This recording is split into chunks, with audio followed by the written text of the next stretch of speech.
Você gostou da fala do técnico do Atlético, no caso o Lucas Gonçalves, principalmente quando ele se refere à forma de jogar do Gabriel Milito, ô Panzi? Não, gostei, e é algo que a gente já imaginava, né? O Lucas ele não falou... trouxe pra ele, né? Ele falou, não, o Gabriel Milito gosta de jogar assim, fez assim, fez assim. Ele foi o porta-voz. Isso é legal, né? Isso é muito legal. Ele foi o porta-voz do treinador do Atlético e ele falou uma palavrinha que a gente já vinha batendo nessa tecla aqui na rádio, né? A didática. O Milito é um professor. A gente falava isso quando o Milito foi apresentado. A entrevista do Milito de apresentação foi muito esclarecedora. Ele fala muito bem.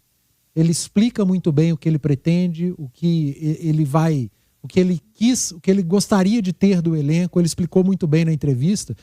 E falamos sobre isso na mesa redonda no dia posterior à sua apresentação, dessa didática, da facilidade que o Milito tinha como um professor mesmo, de explicar.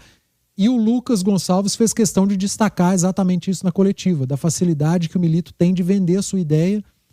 E ele falou da facilidade que o bom elenco do Atlético tem de assimilar, né? O bom jogador, ele não é bom só com a bola nos pés. Ele é inteligente, ele tem a capacidade de assimilar a ideia de jogo de treinador para treinador. E é um modelo de jogo muito diferente daquele que o Atlético tinha com o Filipão para esse que o Atlético começa a apresentar com o Gabriel Milito. E aí não há o certo e o errado, há uma preferência. Eu prefiro esse Atlético do Milito, eu preferi o Atlético do Cudê, eu prefiro o Atlético, ou preferia, do Sampaoli, do próprio Cuca, do que o do Filipão.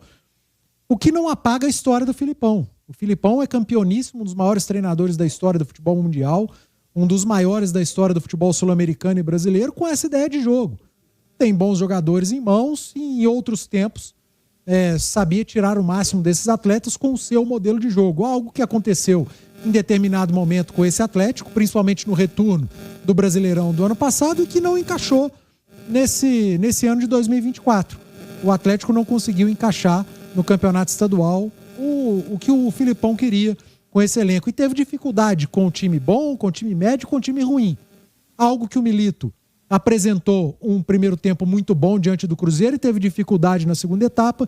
E hoje foi muito bem com um adversário mais fraco, mais frágil, que é o Caracas. Então gostei o Lucas ter destacado essa facilidade que o Milito tem no dia a dia, que a gente tem acesso aos jogos, né? O dia a dia nós não temos.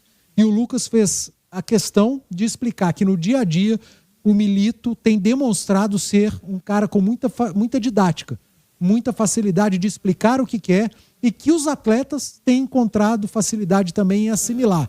Por isso a gente já consegue ver com tão pouco tempo, 1 semana e meia e 2 jogos, um Atlético coletivamente funcionando mais e apresentando um padrão de jogo, algo que a gente tinha muita dificuldade de ver com o treinador anterior.